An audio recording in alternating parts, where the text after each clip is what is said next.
this edition of Moss Minutes, and today I'm going to be talking about something I've actually talked about before. This will be kind of like a variation on a theme. Of course, what's on everybody's mind concerning healthcare? There's actually two things on everybody's mind concerning healthcare. One is healthcare reform, and I'm not going to touch that with a 10-foot pole. However, there's something else that's been on everybody's mind and reading about in the papers, and it's something I have talked about before, and this, of course, is the flu. And everybody tends to be asking, what can I take to prevent the flu? What can I take to deal with the flu once I've had it?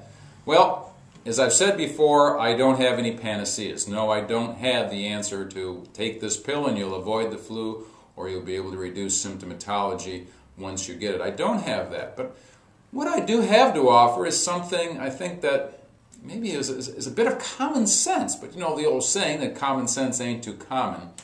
But what I'm referring to is actually a very interesting article that appeared in a local newspaper, the Daily Hampshire Gazette. This is September 29th of this year. And the article was entitled, "Don't Count on Food to Protect You from the Flu." And of course, they're talking about this issue. Everybody's asking, what can I take for the flu? And there is a commentator in this article named Mark Cantor. And he is an associate professor of nutrition and food science at the University of Maryland's College of Agriculture and Natural Resources. And what he points out, what most of us already know, there are many nutrients that are involved in immunity. He lists them, vitamin C and vitamin E, selenium, vitamin D, zinc, fish oil, omega-3 fatty acids, all of which we know are involved in immunity. But he also points out these nutrients are important, but that doesn't mean that eating lots of them will necessarily boost your immune system. Well, what is the solution? What he points out, and again, this is kind of common sense. He says, Cantor suggests that we look instead at which key nutrient you're not getting enough of in the first place. These nutrients are not panaceas, magic pills. Yes, they can be taken in large amounts, and they do have certain effects, what we call nutraceutical effects.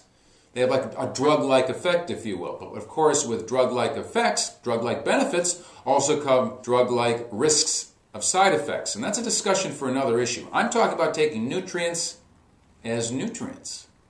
When do they work best? Well, as Cantor suggests, is repleting deficiencies. When you have too little in the first place. And he talks about which ones, again, which ones are you not getting enough of in the first place? And this tends to be individualistic. Now, one of the things that we have to keep in mind, of course, is most people, when they think of not getting enough, they think of like the RDAs or the RDIs, which are the amount necessary for healthy people. But I would suggest to you that everybody, including me, everybody in our society, are we really healthy? Well, I would guess that most of us define health as, well, we don't feel sick enough that we feel the need to go see the doctor or get some assistance.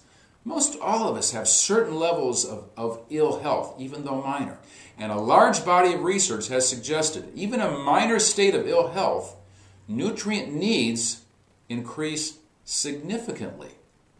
So, which nutrients do you need to get up to where they should be? That's the real question to ask in terms of assisting you with disease prevention, or even when you have an illness, how to ameliorate the effects.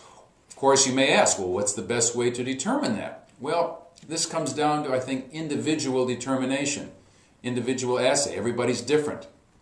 And one of the things that we've advocated is what we call entry-level clinical nutrition. Now, to learn more about that, for those of you who are patients, talk to your healthcare professional who works with Moss Nutrition.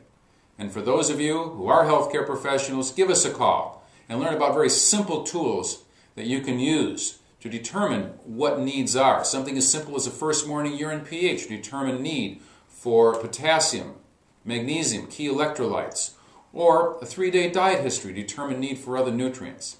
Now, in closing, I want to tell you about a very interesting paper that appeared in the American Journal of Clinical Nutrition recently that talked about a very controversial issue. And the issue is in relationship to taking folic acid supplements to prevent colorectal tumors and precancerous tumors of the colon.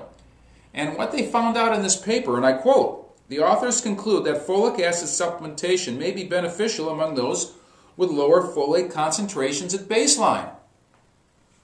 Solves a lot of the controversy. Who's going to benefit most? The people who are deficient. Just that simple. This is Dr. Jeffrey Moss. I want to thank you for joining me for this edition of Moss Minutes. Look forward to talking to you in the next issue.